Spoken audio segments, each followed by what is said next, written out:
Assalamualaikum warahmatullahi wabarakatuh. Hai anak-anak ibu semuanya, apa kabar? Semoga semuanya sehat walafiat. Baiklah, sebelum memulai mata pelajaran hari ini, ibu terlebih dahulu akan memperkenalkan diri. Nama ibu Dr. Randa Farida Hanum, mengajar mata pelajaran IPA kelas 1 di SMP Negeri 7 Banda Aceh. Nah, hari ini kita akan mempelajari pada bab 1 tentang materi objek IPA dan pengamatannya. Mohon didengarkan dan juga disimak. Baiklah anak-anak ibu sekalian, mohon didengarkan dan juga disimak apa yang akan ibu jelaskan terkait materi kita pada pertemuan hari ini. Tujuan pembelajaran kita pada hari ini diharapkan anak-anak ibu sekalian dapat menjelaskan 3 komponen keterampilan proses atau metode ilmiah penyelidikan IPA yang terdiri dari pengamatan, inferensi, dan komunikasi berdasarkan kegiatan-kegiatan yang telah dilakukan. Dapat menjelaskan kegunaan mempelajari IPA, dapat menyebutkan objek yang dipelajari dalam IPA. Nah, materi objek IPA dan pengamatannya akan disampaikan dalam 3 kali pertemuan atau 3 kali tatap muka. Baiklah anak-anak ibu, sekarang ibu akan menjelaskan materi yang pertama, yaitu tentang penyelidikan IPA. Sebelum ibu menjelaskan materi tersebut, kita harus tahu dulu apa IPA itu sebenarnya. IPA adalah singkatan dari ilmu pengetahuan alam. IPA mempelajari tentang benda-benda atau segala sesuatu yang ada di sekitar kita. Nah, anak-anak ibu, langkah awal untuk mempelajari benda-benda yang ada di sekitar kita dapat dilakukan melalui pengamatan atau observasi. Nah, di sini anak-anak ibu dapat melihat pada buku paket halaman 2 tentang mengamati temanmu.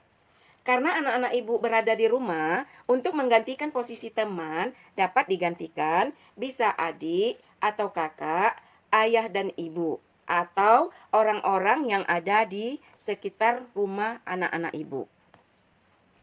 Sekarang, mari kita belajar tentang penyelidikan IPA. Dalam melakukan penyelidikan IPA, anak-anak ibu harus mampu menguasai 3 proses keterampilan dalam melakukan penyelidikan. Di antaranya terdiri dari pengamatan, membuat inferensi, dan mengkomunikasikan.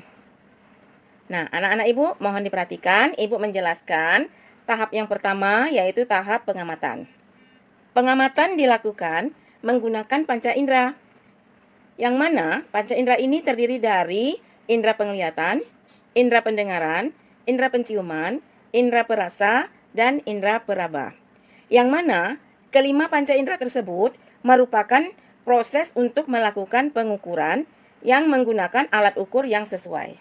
Nah, jadi anak-anak ibu, keterampilan ini yang pertama ini bertujuan untuk pengamatan dilakukan sebagai pengumpulan data dan informasi yang dibutuhkan dalam penyelidikan yang diamati.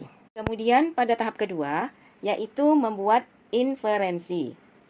Pada tahap ini, kita merumuskan penjelasan berdasarkan data dan informasi yang telah kita kumpulkan ketika melakukan pengamatan.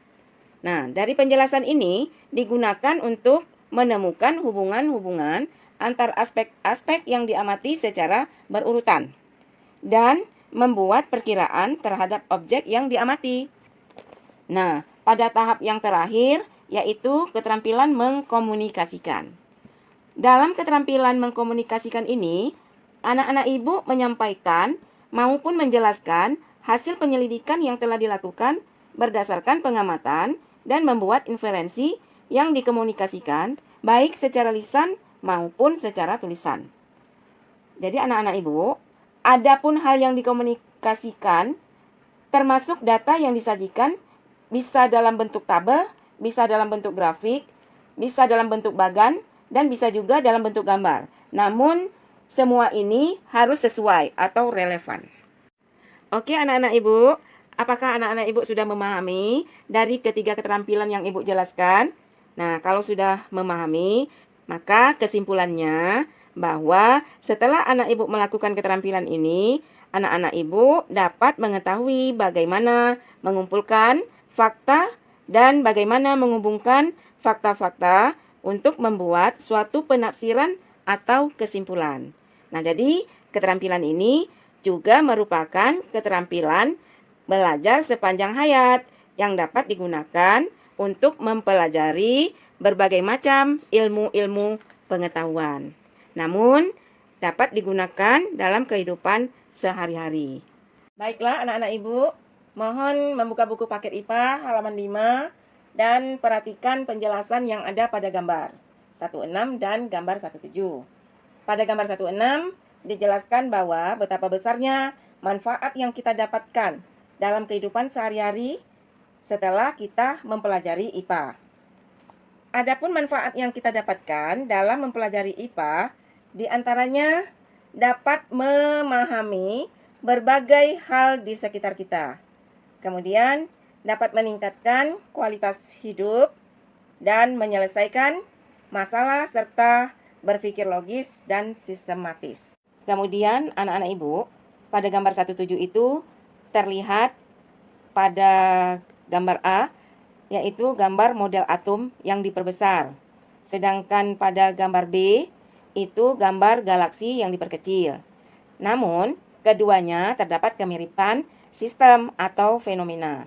Nah, jadi, dari gambar tersebut, kita dapat melihat objek yang dipelajari dalam IPA meliputi seluruh benda di alam dengan segala interaksinya untuk dipelajari pola-pola keteraturannya. Demikianlah pembelajaran kita pada hari ini. Semoga apa yang telah Ibu jelaskan dapat bermanfaat serta menambah wawasan pengetahuan anak-anak Ibu semuanya. Jika ada kesalahan dalam Ibu menjelaskan materi, Ibu mohon maaf. Insya Allah akan Ibu perbaiki di pertemuan selanjutnya. Terima kasih. Assalamualaikum warahmatullahi wabarakatuh.